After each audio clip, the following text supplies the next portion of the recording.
If you're thinking about moving to Florida with your family, definitely watch this first. So I moved to the Florida Panhandle 2 years ago with my family, me, my husband, and our special needs daughter who is 16.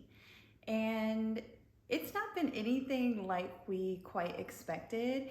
And so today in this video, I want to share with you 5 different reasons why you should not move to Florida with your family. And be sure to stick around to the end of the video to see if me and my family will be staying here in Florida or if we'll be moving back to Indiana. The first reason why I say you shouldn't move to the Florida Panhandle is because the job market here is not anything like it was back where we came from. So we moved here from Indiana. We were at the bottom half closer to Louisville, Kentucky, and there was a lot of great paying jobs there. So we were just thinking that it would be the same here. Like, we'd move here and, my husband could find a new job. He's a retired firefighter, so he was just gonna go do something else. We both didn't think that it was gonna be that hard for him to find a job paying something comparable to what he made back home. But that's been the farthest thing from the truth. There's not a lot of great paying jobs down here. Like, for instance, the post office here pays $19 an hour, and I heard a lot of people saying that that's one of the higher paying jobs down here. I said $19 an hour. What? That's the high paying job? To give that a little context, I do understand now what they were saying of why it was a higher paying job. And that's because the post office, much like a lot of other jobs in this area, they will work you to death. They will literally want you to work 6 to 7 days a week. And those are gonna be long days, like 10, 12, 14-hour long days. So if you have a job like the post office, you probably will make a lot of money because of all the overtime and time and a half that those type of jobs will pay. So your regular pay, your base pay, that's not that great, but because of the type of job it is, yeah, you can make more money because of the extra pay, because of the long hours. But then if you're working 6 to 7 days a week, long hours, you have no quality of life. And most people move to Florida for what? A better quality life, to slow down, to be by the beach. That's kind of what we were thinking when we moved here. But it's not just the post office. It seems like all the jobs, like our UPS guy, he makes really good money, but that's because he's working extremely long hours, 6 to 7 days a week. So it seems to be a norm down here for there to be low paying jobs and working really long hours. So keep that in mind if you are gonna move down here. Now, if you're in the medical field or something like that, you will probably be able to find something that pays similar maybe to what you were used to wherever you came from. But if you're not in the medical field, down here, besides real estate, I don't know of a lot of great paying jobs. Like, I have a bachelor's degree, and out of curiosity, I looked online just to kind of see what jobs down here would pay, and they weren't that great. Like, they weren't enticing enough for me to be like, ooh, I should go get that job because it pays so good. So keep your income in mind before moving to the Florida Panhandle, which then will bring me to the cost of living. So the cost of living here is definitely higher than places like Indiana. For instance, my house in Indiana versus my house here, I got half the size of the house for the same price that my house was in Indiana. So you definitely are not gonna get what you're used to if you're coming from somewhere like Indiana to here. You're most likely gonna feel like you're kind of downgrading just because in Indiana, you're used to having more land, more space, bigger houses, just that type of lifestyle, whereas here, that's not the case.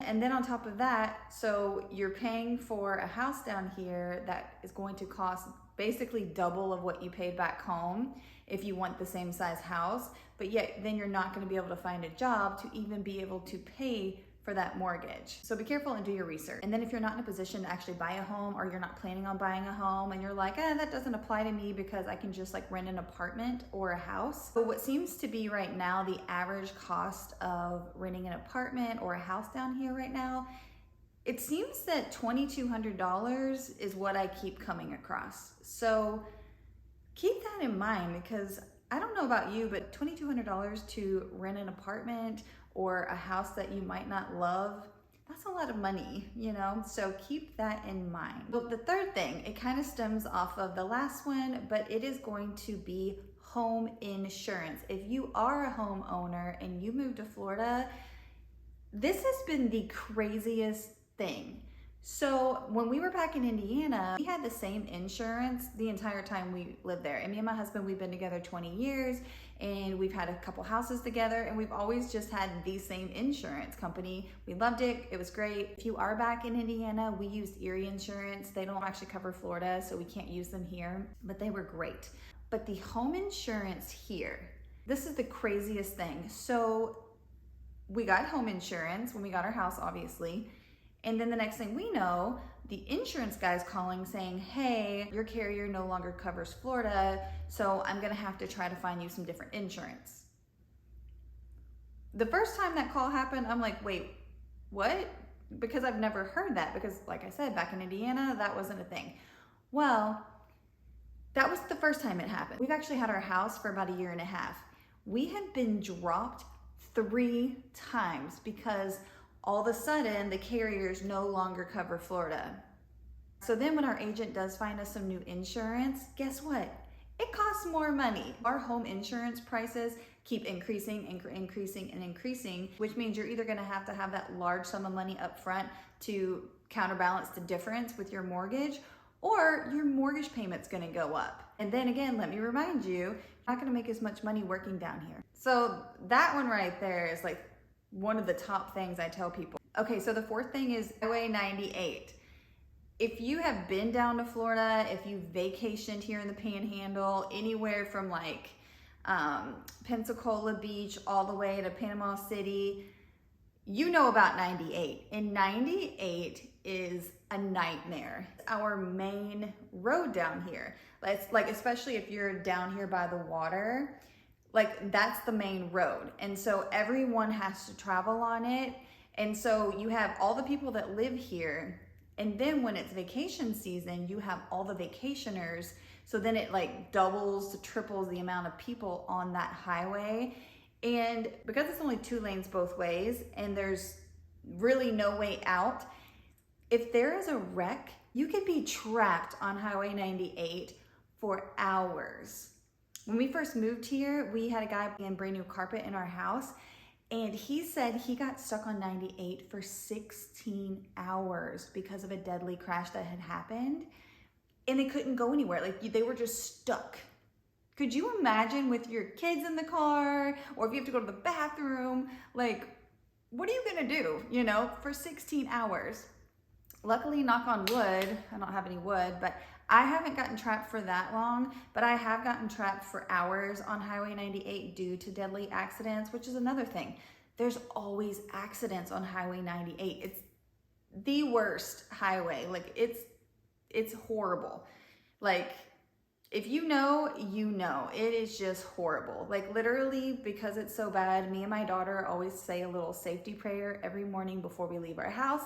And we're always like, we're surrounded by safety and good drivers, and we easily cross over Highway 98.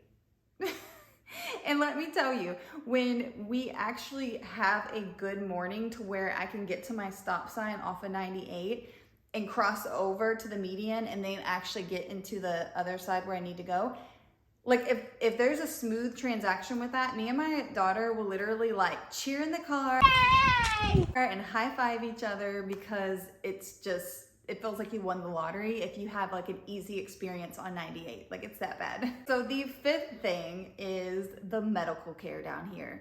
So one of the reasons we chose to move to the Florida Panhandle is because we have a special needs daughter, which means we need to have a children's hospital close by. We need to have specialists in the area.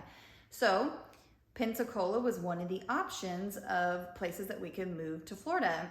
We don't live in Pensacola, but we live close. So what we have experienced so far since living here is, it sucks. It's not been a good experience so far. Because I'm a nice person, I try to say maybe it's just because we came here after 2020 and the pandemic and all that. And so maybe that's why it sucks so bad, but I don't know. I don't know if that's actually it or if it's just me trying to be nice, but compared to all of our specialists back home in Louisville, Kentucky, compared to here, had I known I don't know if I would have moved here just for that reason alone for our daughter, because it sucks. So if you have a special needs child, definitely keep that in mind before you come to the Florida Panhandle, because it's just not been a good experience. It's that bad, like to where I'm almost like speechless on how bad it's been. Like, it's just been a night and day difference between like Louisville, Kentucky, and even like Riley's Children's Hospital in Indianapolis. That was wonderful. It's Norton's Children's Hospital in Louisville, Kentucky is what I was referring to. All of that was great. And then I've been dealing with Ascension Sacred Heart here, over in Pensacola, and it hasn't been great at all. Like, it's really not. I mean, if you're somebody that's seeing this and you've had a good experience, that's awesome, good for you. But I've tried to get in with lots of different specialists already with her, and it's always been a nightmare. And then when I do get in, it's never that great of an experience, and almost seems like a waste of my time. And it's slow, and yeah. So definitely keep that in mind if you have a special needs child. If you do have a special needs child, another problem is like the waivers. The wait lists are ridiculous for those here. I mean, they're bad a lot of places, but here it's even worse. And so if you do have a special need kid, you're not gonna get a lot of help here in Florida with your child, unless you're somebody that actually just doesn't work at all and doesn't have any income, because then you can actually, I think, get like right on SSI and, Medicaid and all that. But like, if you're like, someone that is trying to work and trying to balance work life with a special need kid, this hasn't been the place so far. So those are my 5 reasons why I wouldn't move to the Florida Panhandle with my family. So if you made it to the end of this video and you're wondering, okay, so are you and your family gonna go back to Indiana? No. Even with all of that, we are making it work, and we live just a few minutes from the beach, and we go watch sunsets almost every night. I can go to the beach whenever I want, and because of the area that we live in, it's not as congested as like Destin or somewhere, and so it's kind of more cozy in this area. And we do love that. We do. And so we're just figuring stuff out and maneuvering through all the obstacles. But not everybody can withstand all the things I just listed, because it is really hard and it can cause a lot of stress. So just keep those things in mind before you take the leap. And I would say definitely, if you are going to consider it, really try to pre-plan. We just kind of was living off faith and winged it.